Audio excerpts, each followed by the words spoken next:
But இன்னொன்று யோசிச்சு பாருங்களேன், ஒரு பப்ளிக் ஃபோரம் இது, பல பேர் பார்க்கறது ஒரு இடம்.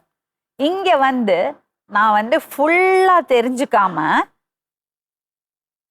அந்த பொண்ணை ஜட்ஜ் பண்ணி, அவ போடுறது ட்ரெஸ்ஸை பார்த்து, அவ செய்யறது வேலையை பார்த்து, அவளை ஜட்ஜ் பண்ணி அந்த ஹஸ்பண்டுக்கு நான் சப்போர்ட் பண்ணேன்னா, எனக்கும் இந்த பெண்களை பார்த்து நீ ட்ரெஸ் இப்படி போட்ட அதனால தான் உனக்கு இப்படி நடந்ததுன்னு சொல்றாங்கல்ல, அவங்களுக்கும் என்ன வித்தியாசம்? எவ்வளவோ குழந்தைகள் அபியூஸ் பண்ணப்படுறாங்க, எவ்வளவோ பெண்களுக்கு அந்த மாதிரி கொடுமை நடக்கும்போது அவ நைட்ல வெளியில போனா, அவ சரியா ட்ரெஸ் பண்ணலன்னு அந்த விக்டிமையே விக்டிமைஸ் பண்றாங்க. அப்ப அங்க ஒரு ஜட்ஜ்மெண்ட் நடக்கிறது இல்ல. அப்ப அவங்களுக்கும் எனக்கும் என்ன வித்தியாசம்? நமக்கு வந்து ஷார்ட்ஸ் போட்டுட்டு சின்னதா ட்ரெஸ் போட்டுட்டு ஆடினா நமக்கு அது அசிங்கமா தெரியுது.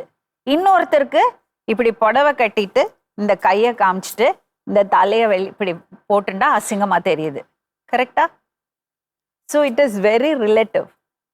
ஒவ்வொருத்தரோட பார்வையும் ஒவ்வொருத்தரோட பிலீஃபையும் பொறுத்து இருக்கு.